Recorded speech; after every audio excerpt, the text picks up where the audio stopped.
எல்லாருக்கும் வணக்கங்க. எல்லாரும் ஒரு வகையில் எப்போவுமே ஓடிக்கிட்டே தான் இருக்கிறோம்.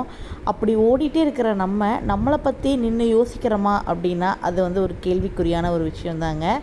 நம்ம குழந்தைகளாக இருந்த வரைக்கும், கல்யாணத்துக்கு முன்னாடி வரைக்கும் நமக்காக நம்ம அப்பா அம்மா யோசித்தாங்க. நாம் அந்த வழியில் நம்ம எதையுமே திங்க் பண்ணாமல் ஜாலியாக இருந்துட்டு வந்தோம்.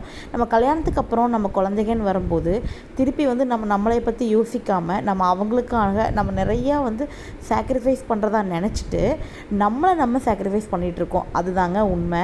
நான் இதில் முக்கியமாக என்னையும் சேர்த்து தான் நான் இதை சொல்கிறேன். ஏன் அப்படின்னா, நாம் அவங்களுக்காக எல்லாம் பண்ணுறோன்னு நினச்சிட்டு நம்மளுடைய ஆரோக்கியத்தையும் நமக்கான கேரையும் நம்ம கொடுக்காம நிறைய நம்ம இழந்துட்டுருக்கோம். நம்ம ஓடுற வயசில், சின்ன வயசில் நம்ம குழந்தைகளுக்காகன்னு மொத்தமாக எல்லாமே அவங்களுக்காக செய்யும்போது நம்மளை பற்றி யோசிக்காமல் இருப்போம். ஒரு 60 வயசு அதுக்கு மேலே ஆகும்போது நம்மளை பற்றி உட்காந்து குழந்தைங்க அவங்க வழியில் ஓட ஆரம்பித்ததுக்கப்புறம் நமக்காக நம்ம யோசிக்கும்போது நமக்காக எதுவுமே நம்ம செஞ்சுக்க முடியாத ஒரு நிலமையில நம்ம வந்துடுவோம். அப்போது நம்ம யோசித்து எந்த ஒரு யூஸும் இல்லைங்க.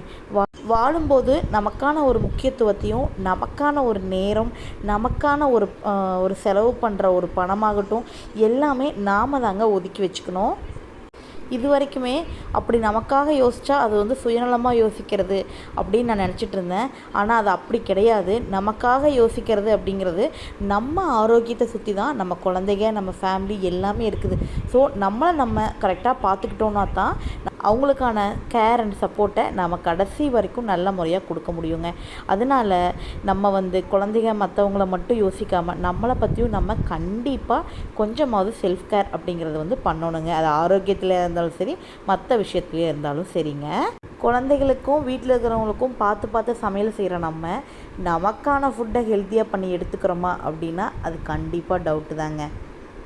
பச்சைப்பயிரை நார்மலாக சுண்டலாக தாளிக்காமல் இந்த மாதிரி ட்ரை பண்ணுங்கள். பச்சைப்பயிரை உப்பு போட்டு வேக வச்சு பெரிய வெங்காயம், கேரட்டு, கொத்தமல்லி தழை, பெப்பர், உப்பு போட்டு கலக்கி இந்த மாதிரி சேலட் மாதிரி கொடுங்க. ரொம்ப ஹெல்த்தி அண்ட் ரொம்ப டேஸ்ட்டாகவும் இருக்குங்க.